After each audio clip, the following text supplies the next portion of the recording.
अस्सलाम वालेकुम, मैं हूँ गुड़िया नरीन और आप देख रहे हैं मेरा YouTube channel plan B with जियन। उम्मीद करती हूँ आप लोग सब खैरियत से होंगे। आज के वीडियो में कुछ बात करेंगे अदालती फैसले के हवाले से जो 27 जून को आया, उस पर कुछ पेशरफ सामने आई है। वो पेशरफ क्या है वो मैं आपके सामने रखूँगी। उसके अलावा बात करेंगे उस फैसले के बाद, यानी मखसूस नशिस्तों के फैसले के बाद पीटीआई के पास ऑप्शन क्या रह जाती हैं, उस पर बात करेंगे। कुछ बात करेंगे हम कल की खान साहब के साथ अडियाला में होने वाली मुलाकात के हवाले से, क्या वो मुलाकात पॉसिबल हो पाएगी नहीं हो पाएगी, उस पर कुछ बात करूंगी। कुछ बात करेंगे 27वीं तरमीम के हवाले से कि आखिर वफाकी हुकूमत इस 27वीं तरमीम को ला के करना क्या जा रही है, इस पर कुछ रोशनी डालेंगे और कुछ फर्दर स्टोरीज भी इसी व्लॉग का हिस्सा होंगी।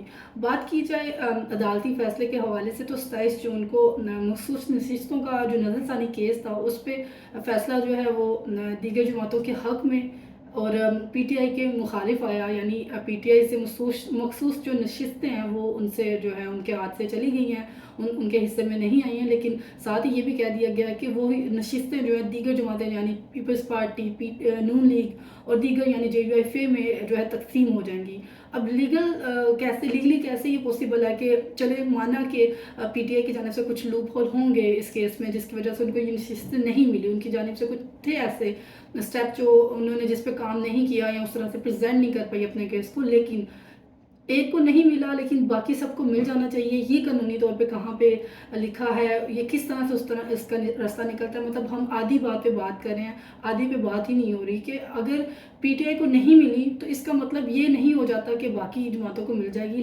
लीगल एक्सपर्ट इस पे एटलीस्ट यही अपना जो है रद्दमल दे रहे हैं। अगर मैं बात करूँ स्पेसिफिकली रासत अली आज़ाद साहब, तो वो एक प्रोग्राम में बात करते हुए कह रहे थे कि पीटीआई के लूप होल्स की वजह से उन्होंने केस को अच्छे से प्रेजेंट नहीं किया। इसका मतलब ये हरगिज़ नहीं बनता कि वो जो सीटें हैं 77, जिसमें 22 आपकी सूबाई सीटें थी और 55 जो है सॉरी 22 जो है वो कौमी असम्बली की सीटें थी और 55 जो है वो सूबाई असम्बली की सीटें थी, वो जो है वो बांट दी जाएंगी अब दीगर जमातों में। तो इसका कोई कानूनी जो है हमें कोई नज़र नहीं आती इसकी ऑप्शन। लेकिन फिर भी ये हो रहा है क्योंकि 26वीं तरमीम आ चुकी है, क्योंकि आईनी बेंच बन चुके हैं, क्योंकि अब अदालती सिस्टम इस तरह का हो गया हुआ कि अब हम देख रहे हैं कि इस तरह के मामला चल रहे हैं।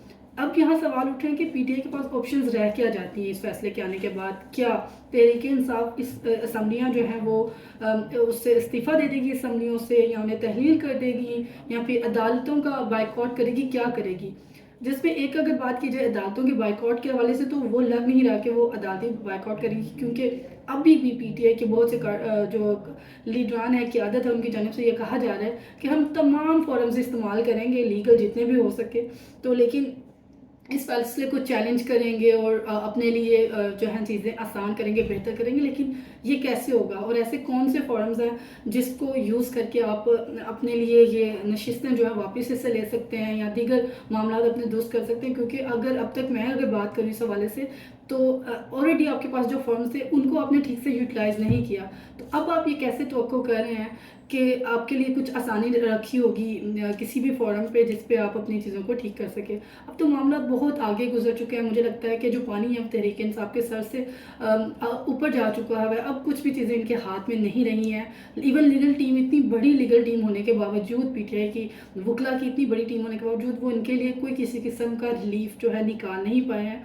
फिर वो 190 मिलियन पाउंड का केस हो जिसे 3 दफ़ा जो है बगैर किसी समात के मुलतवी कर दिया गया है। और इस दफ़ा ना सिर्फ, पहले तो फिर भी था कि एक नई तारीख दे दी जाती थी, इस दफ़ा तो गैर मुअय्यना मुद्दत तक शायद मुलतवी कर दिया गया है। अभी तक कोई फिक्स डेट नहीं हमारे सामने आई कि 190 मिलियन पाउंड का केस आगे लगेगा कैसे। क्योंकि आज ही बात की जाए तो एक नोटिफिकेशन जारी हुआ जिसके मुताबिक जजेस जो हैं वो समर वेकेशन पे 1 हफ्ते की छुट्टियों पे जा रहे हैं। तो मतलब अगला जो वीक है उस वीक में भी 190 मिलियन पाउंड का जो केस है वो नहीं लग पाएगा। तो यहाँ पे बहुत सारे लीगल जो है कानूनी जो लूप हैं वो देखे जा रहे हैं। बहुत से मामलात हैं जिनको नहीं देख रही पीटीआई की लीगल क़यादत जो है, उनको इस पे गौर करने की और एक प्रॉपर हिकमत अपनी बनाने की इंतहाई ज़रूरत है। लेकिन कुछ भी होता हुआ नज़र नहीं आ रहा। आप देखते हैं कि पीटीआई फर्दर क्या स्टेप लेती है। अगर खान साहब के साथ कल मुलाकात करवा दी जाती है, जो कि एक्सपेक्टेड नहीं है, क्योंकि अगर ये कहा जाए कि खान साहब की रिहाई के चक्करों में पीटीआई क़यादत ने खान तक रसाई भी जो है वो भी अपनी नामुमकिन बना दी है, तो इसमें कुछ गलत नहीं होगा, कोई दो राय इस पे नहीं बनती, क्योंकि वाकई में खान साहब के साथ जो असेस का मामला है वो काफ़ी कॉम्प्लिकेट हो गया हुआ है। ख़ास तौर पे अब जो फ़ैसला आया है इसके बाद शायद ये होता हुआ नज़र नहीं आ रहा।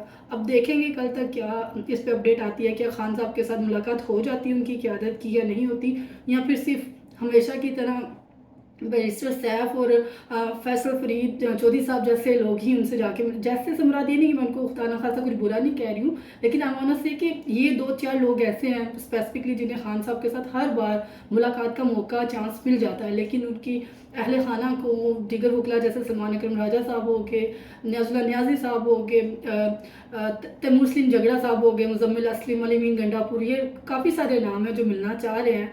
इवन केपी बजट के हवाले से भी वो मुशावरत करना चाह रहे थे, लेकिन उनको मिलने नहीं दिया गया। अब देखना ये कि कल मुलाकात होने दी जाती है नहीं होने दी जाती, खान तक जो रसाई है वो मुमकिन हो पाती है नहीं हो पाती।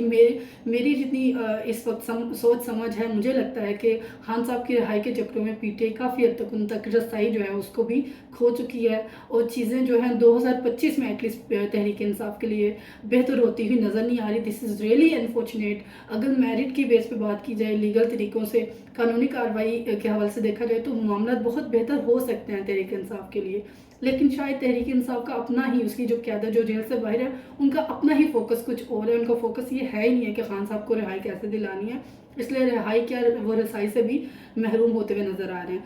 दूसरी जानब ये भी बात की जा रही है कि 27वीं आइनी तरमीम लाई जा रही है, लेकिन ये तरमीम 26वीं तरमीम जब आई थी तब भी इतना रौला डाला गया था, शोर मचाया गया था कि जी तरमीम ऐसी है, ये काला है, अदालती निज़ाम धर्म भरम हो गया है, इंतज़ामिया को जो है वो ज़्यादा अथॉरिटी मिल गई है, अभी अदालत पीछे हो गई, ये हो गया वो हो गया, मतलब a lot of things they said. लेकिन अब एक नई तरमीम लाने की बात कर रही है वफाकी हुकूमत, लेकिन उस पर अब ऐसा क्या डिफरेंट कर लेगी पीटीआई हुकूमत, पीटीआई अपोजिशन या पीटीआई केपी हुकूमत, कुछ क्या ऐसा कर लेंगी जो वो पहले 26वीं तरमीम के तहत होने वाली चेंजेस के लिए नहीं कर सके, लेकिन अब कर लेंगे, क्योंकि पीटीआई तो एक बात की जब वकला तहरीक की तो वो भी नहीं चला पाई, तो अब फर्दर ये कैसे कर लेगी, मुझे तो ऐसा कुछ होता हुआ नज़र नहीं आ रहा। मुझे लगता है कि 26वीं तरमीम की तरह ये 27वीं तरमीम भी यकीनी तौर पे हुकूमत मंजूर करा लेगी और ये मामला हो जाएंगे।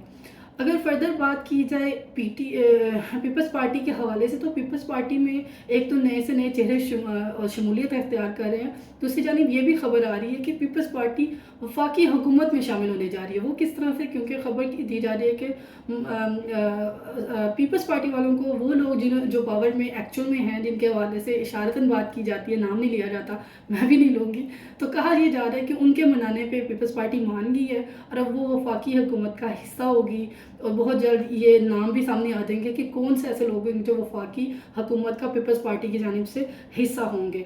अब पीपल्स पार्टी और नून लीग में जो नए लोग शामिल हो रहे हैं, बहुत से पुराने लोग भी ऐसे हैं, इवन जो पीटीआई के लोग थे वो भी कुछ पीपल्स पार्टी में जा रहे हैं, कुछ नून लीग में जा रहे हैं, और इस तरह से पीपल्स पार्टी नून लीग के जो पुराने लोग हैं, जो साबका लोग हैं, उन तक भी जो है कॉन्टेक्ट किया जा रहा है, जैसे उन्हें दोबारा से इंगेज करना चाह रही है नून लीग। तो काफ़ी ज़्यादा सियासी मंजरनामे पे तब्दीलियाँ आ रही हैं और बहुत कुछ इंटरेस्टिंग होने जा रहा है, और ओबियसली पाकिस्तानी सियासत कभी भी जो है हमें बोर नहीं होने देती, इसमें नई से नई तब्दीलियाँ हम देखते रहते हैं, कुछ ना कुछ अनएक्सपेक्टेड और एक्सपेक्टेड होता रहता है। बट मोस्ट ऑफ पाकिस्तान की सियासत जो है बहुत ही अनप्रडिक्टेबल है, कभी भी कुछ भी हो सकता है, कुछ भी ख़त्म ही नहीं है। आपके सामने कोई फैसला आ जाए तो उसमें कभी भी तब्दीली हो सकती है, आपकी जो गवर्नमेंट होती है उसमें भी कभी तब्दीली, किसी भी मामले में कभी भी कोई भी तब्दीली हो सकती है।